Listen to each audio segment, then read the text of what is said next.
Actually आंनि video दिनैना बारा important नङा बेकग्राउन्डआबो मोजां नङा ओमफ्राय जोंनि भिडिअफ्राथ' सिम्पल जायो बेकग्राउन्डफ्राबोथ' मोजां नंखाया जानला मानला खालामनाय जायो आरो बे भिडिअ स्पेसियेल सोरनिबा ड्राग्स जाग्राफोरनि थाखायसो खालामनाय जादों जायफ्रा ड्राग्स जाग्रा नङा गान्जा जाग्रा नङा एवारनेस प्रग्राम जिखुनु मिथिं दावथिं खोनासंनो बाग्रा बेफोरबायदि मानसिनि थाखाय नङा स्पेसियेल रासिन लाइमोनफोरनि थाखायसो खोनासंनाया मोजां जायफ्रा ड्राग्स जाग्रा बिथांमोना खोनासंना लानाया मोजां जायफ्रा जाया बिथांमोना खोनासङाबाबो जागोन गासैबो बर' रायजो राजा आंनि अननाय आरो सिबिनायखौ नोंथांमोननिसिम खनसेबाव फिन जासिहरफिननाय जाबाय एक्चुअली दिनै जोंनि 31 नं सिडली समस्तिनि MLA जयन्त बसुमतारी बिथाङा मोनसे एवारनेस प्रग्राम बायदि खालामनायखौ नुनो मोनदों थ' बे एवारनेस प्रग्रामाथ' दिनै गोबाङानो लादों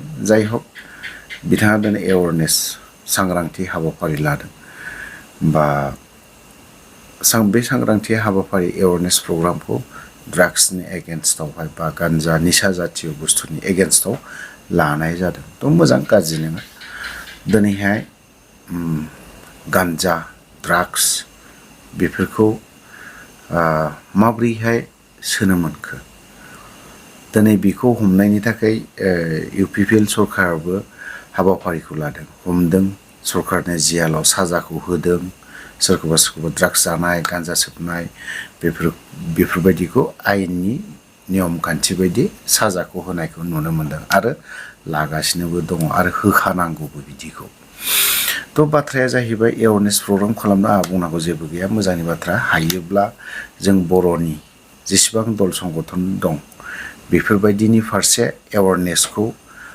एभ्रि मान्थ हायोब्ला लानाया मोजां लानायजों लोगोसे अनलि एवारनेसल' खालामबाय थाबा जानाय नङा बियो जों बेखौ हमनांगोन साजा होनांगोन आयेननि नियम बायदिहाय साजाखौ होनोबो नांगोन जाहाथे बेखौ जोबथा साजा होआलाफानो बेखौ पानिशमेन्ट बायदि जायफ्रा ड्राग्स एडिक्टेड बेफोरबायदिनि मानसिखौ बिथांमोननि आलादा मोनसे लकआप बा थाना जेल बायदि दङ बेफोरबायदियाव सोना दोनहोयो बा बिथांमोनखौ मेडिसिन बायदिसिना ट्रिटमेन्ट होनानै मा खालामो न'खराव खायफाया लाबोयो आरो सेम बेफोरबायदिखौनो हमफिनो जाय हक जोंनि गेजेराव दिनै सरकार हिसाबै UPPLआ दङ बिथांमोना एवारनेस प्रग्राम खालामदों बुंनांगौ आंहा जेबो गैया बावहाय आंहा बेफोरबायदि एवारनेस प्रग्राम बा ड्राग्सनि एगेन्स्टआवबा आंबो सापर्टसो दङ बेफोर जायफ्रा दिनैहाय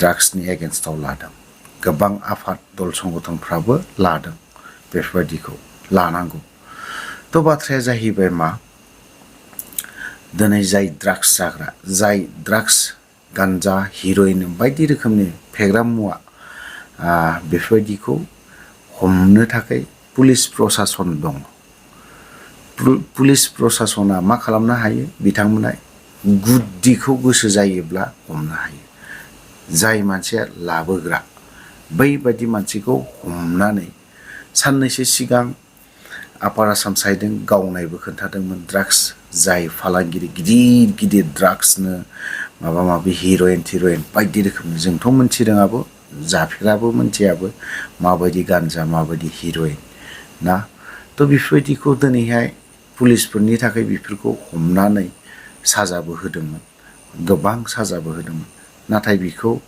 हमो आंनि साननायाव दिनै बेखौ बिसोर आबाद हिसाबै लायो जितु डिपार्टमेन्ट गुवाहाटि बायदियाव मा खालामो दिनै 1 केजि लाबोदोंबा बेखौ मोजां बिजनेस खालामगोन बिनि उनावहाय 10-15 केजि लाबोगोन बेखौबो मोजां 50% हगारना 50% खालामनोसै बै बे जाय 10-15 केजि लाबोग्रा बेफोरबायदिखौ ग्राव हमनानै दोनो सेकेन्ड टाइम आरो थानानिफ्राय हगारनायबो रेकर्ड दङ बेफोरबायदि गोबांनो थ' जों बर'नि गेजेरावहाय ड्राग्स जानाया बांदों ना ओमफ्राय ड्राग्स गान्जा जानाय गोबाङानो लाइमोनफोरनि गेजेराव सोलिदों दा बिनि फारसे आं भिडिअखौ दाखालिफोरबो लाबोदोंमोन ओमफ्राय दा आरोबाव सेकेन्ड टाइम लाबोफिननाय जाबावदों दिनै बे ड्राग्सखौ गान्जाखौ नों बर'खौ माबोरैहाय बर'नि गेजेराव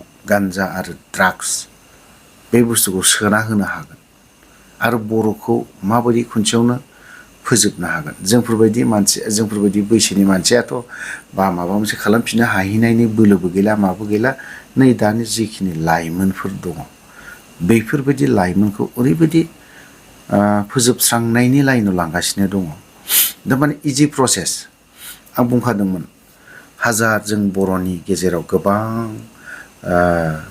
BSc निफ्राय लानानै गोबां दावहा जाबोबाय, फेजेननो हानायखौ नुनो मोनाखै। नाथाय दा जोंखौ मायाव फेजेननो नागिरदों? गान्जा, ड्राग्स ना बेफोरबायदियाव। जों बर'नि लाइमोनफोरनि गेजेराव जुदि बेफोरबायदि गान्जा जाहोनानै जुदि बिथांमोननि बै जाय गान्जा जाग्रा बिथांमोननि साननाय हनाय एखेबारे दाल खालामना होनो नागिरदों। खारन बेखौ दिनैहाय बे बर' सासे लाइमोनाखौ जुदि ड्राग्स जाहोआलाफानो जुदि मोजां खालामोब्ला हारिनि सिन्था खालामगोन, गावनि जाथिनि खोथाखौ सिन्था खालामगोन, बा गोबां बाथ्रा गोबां गिदिर गिदिर मोजां मोजां खामानि मावनो हानाय बेफोरबायदि सिन्था खालामनो हाहैगोन। बे भबिसतखौ नुहरदों। खिन्थु जोंनि बर'नि भबिसतखौ एकदम दानना होसोनाय सोर खालामदों बेखौ? सोर फोजोबना होनो नागिरदों बेखौ? बुंनो थाङोबा दिनै गुबुन हारियानो, जों बर' रायज्लायनो रोङि हारिफोरानो खालामदों। दिनै बावहाय जों बर'नि रायलायो, जेरैबायदि ट्राइबेलफोरनि गेजेराव गोबां ट्राइबेलफोर दङ, जाय नन ट्राइबेल बेफोरबायदि मानसियासो जों बर' हारिखौ फोजोबस्रांना होनो नागिरदों। मुंखौबो आं होनोबो सानो, हारसानो, बाङालिनो, मुस्लिम बेफोर सेस खालामना होनो नागिरदों। नों नाया मानो? जायफोर हमजादों, सोरबा दास, सोरबा माबा आलिनो, शर्मानो, बेफोरबायदियासो हमजादों। गान्जा लाबोनाय बेफोरबो बिसोरसो हमजादों। ड्राग्स लाबोनाय सोरबा आलिया हमजादों, सोरबा माबा मोनसे लाबोदों, बे दासआनो हमजादों। जों बर'नि गेजेराव बेफोरबायदि गिदिर ड्राग्स लाबोनानै खम परिमाननिखौ नुगोन। खिन्थु बे मानसिया जेलावबो थाहैखानांदों। आरो बिदिखौ जों बर' रायजो राजाया हमनांगौ आरो हमनानै खाथियाव जिहेतु पुलिस थाना थायो बिथांमोननि आखायाव गथायनानै होनांगौ बेखौ। खारन नङाब्ला जों दिनै भबिसत जों बर' जाथि हिसाबै थांना थानोब्ला बा गसंनानै थाथारनोब्ला जों बैफोरनि फारसेबो सांग्रां थानांगोन। बै समावहाय गान्जा सोबनायनो मा सोबनायनो गोबां खममोन। नाथाय नैबे बोसोरनैसोनि सिगां बा नैबे दानि जाखिनि दावगाफुनाय लाइमोनफोर एखेबारे ड्राग्सजोंनो गान्जाजोंनो बेफोरबायदि गोजावनानै दङ। माने बेफोरो हारिखौ फोजोबस्रांनायनि लाइनावसो लाबाय थादों। थ' आं बेखौनोल' बुंनो लुबैयो, दानि जाखिनि लाइमोनफोर, दानि जाखिनि इयुथ्सफोर, नोंथांमोना इयुन जोलै बा नेक्स्ट टाइम जों बर'नि हारिनि खोथा साननांगोन, रायजोनि खोथाखौ साननांगोन। दिनै गावनि खोथाखौ सानालाफानो ड्राग्स बुस्थुआ सोरबा ओरैनो माबानि थाखायल' नङा, न'खरखौबो खस्थ' होनाय जायो। न'खरनि बिमा बिफा मेन्टेलि टर्चार जायो बिसोरनाव।